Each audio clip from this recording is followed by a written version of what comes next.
All the women in me are tired.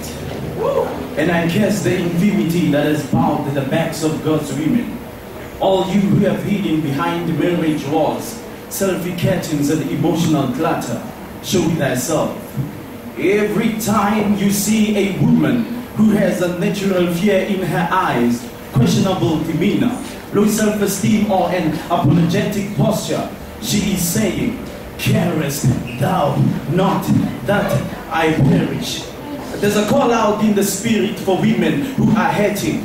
And I understand that one woman's joy cannot advocate for another's misery. But how do I begin to epitomize an emotion I have never thought of analyzing? An undefined sensation I so contemplate when the water broke in contraction with time and space for hours pushed through the birth canal, caught by a midwife. She who clamped my mother's cord is a woman, a sailor lost to the unseen lens of oceanic epiphany. So I question in observation how this man with a womb navigates the waters of life. I question in observation how this man with a womb navigates the waters of life. I question her commitment to the scent of fugitive lovers, how she glides on hope awaiting the return of absent fathers.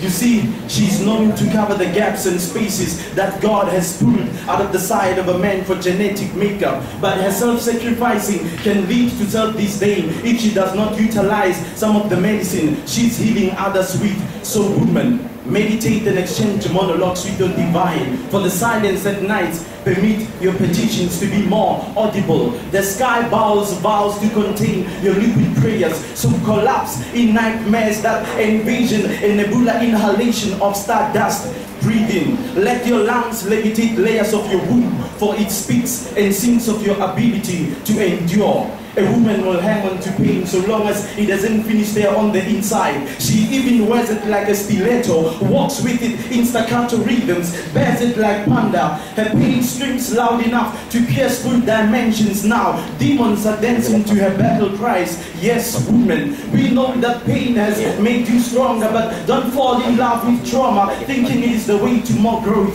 And then you're ugly. Bad love will make a museum out of you. It will turn you into an antediluvian of poison. Anger labels you a fool. You waste too many sunsets on people who won't be there come sunrise. You cross oceans for people who wouldn't even jump puddles of you. I have measured your journey with coffee spoons. Tap with people who would walk moons for you in search for light. Those who would kiss God at the feet in prayer for you. You have known agony, so to know there's a fixing to do that praying on one and bend your knees for. Walk with the knowledge that if they took back the pain they cost you, you would lose the strength you gain. I'm not saying it's tit for tat, but Kasembo. Menstrual tides with the moon suggest that you stop pouring so much of yourself into hearts that have no chambers of themselves. Stop kissing strange lips whose men can kiss love in multiple tongues but tremble when you ask them to spell loyalty. I have a prognosis for your diagnosis. These men fall in love with your blooming petals, not your roots. And when autumn cometh, they do not know what to do. These men, they must come already assembled, for sisters are tired of playing, building a nigger. Woman, I have spoken.